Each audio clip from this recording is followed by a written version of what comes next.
3rd and 11, Herbert crouching down a little lower this time. Chiefs are blitzing to the backside of Herbert. Hit as he throws it, bound, intercepted at the 30 of the Chargers. Picked off on the near side. This time the Chiefs didn't drop the pick. And picked off by Ashton Gelati, the rookie out of Louisville. Gets his first pick.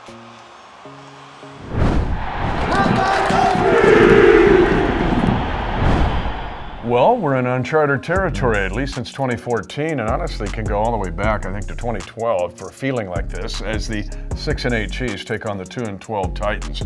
And so everybody's been discussing, what about these next 3 weeks? What about the Titan game? Why would you want to win it? Hey, everybody that we've been around all week long are going to Nashville to win a game. Yeah, well, if you look at why does this game matter, why do these final 3 games matter, this is an opportunity to kind of jumpstart the preparation for next season. It's an opportunity to give a lot of young players and developmental players a chance to go out there and play and get some live reps. And the best way to get live reps is to win, is to play winning football. So that's my focus going into this game and the final 3 games. Let's give these young guys an opportunity to go out there and make some winning plays. And this isn't like calling up Phillip Rivers out of the Christmas party. Gardner Minshew, if you want a little Minshew magic, the fact that he has started a lot of games since the beginning of 2023.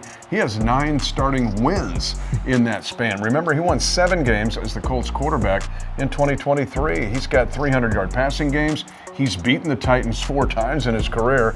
Gardner Minshew is a little bit of a story here, and I'm intrigued to see how he'll play. Yeah, kind of funny that Gardner knows his way around the AFC South, played these guys a lot. He was a Jaguar. Yeah, exactly. The first time he ever took the field was in week 1 of the 2019 season against us. And yeah, you mentioned that Colts season with Gardner. He nearly led them to the playoffs that year. So Gardner Minshew's played a lot of football, a lot of winning football. Excited to see what he can do on Sunday against Tennessee. The other thing is young players here.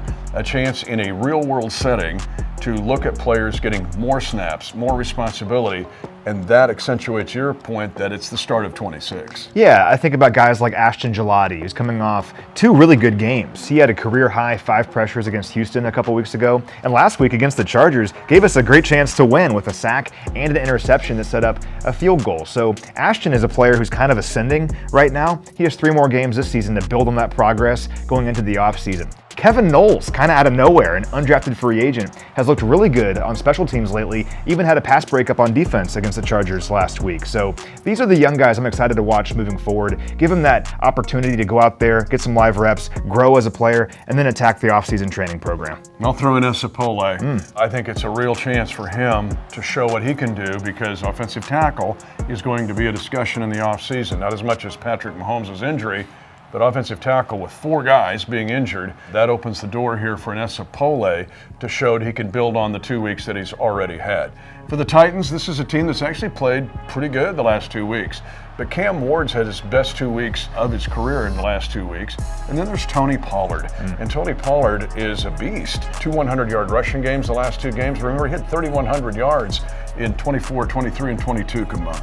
Yeah, you look at this Titans team, they've struggled all season long, but it's a team that's kind of growing from the bottom up and building from the bottom up. Cam Ward, at times you can see why he was the #1 overall pick in the draft. Tons of talent, just a matter of putting that together. And for the Chiefs in this game, let's go out there against the #1 overall pick in the draft last year, some talented players, and show what we can do, and once again, make some winning plays. And I'll close out this way. And they got Jeffrey Simmons on defense. That'll be a challenge to whoever's playing the offensive line. But they also have Chimere Adike with 2 punt returns for touchdowns. He's a guy that was at Florida, Wisconsin before that, but he'll be a challenge for the young guys in the secondary and in special teams, and I'm curious how that'll go. Yeah, special teams is an area I think we can show some growth over the final 3 weeks with all these young players. I mentioned Kevin Knowles and how he's kind of impressed me on special teams over the last handful of weeks. Let's get out there, and it's not just offense and defense where we're trying to grow and develop with some of these young guys. It's special teams as well, and this is certainly a worthy special teams unit we'll be facing on Sunday. Suffice it to say, the Chiefs are going to Nashville with a lot on the plate, but they're going there to win.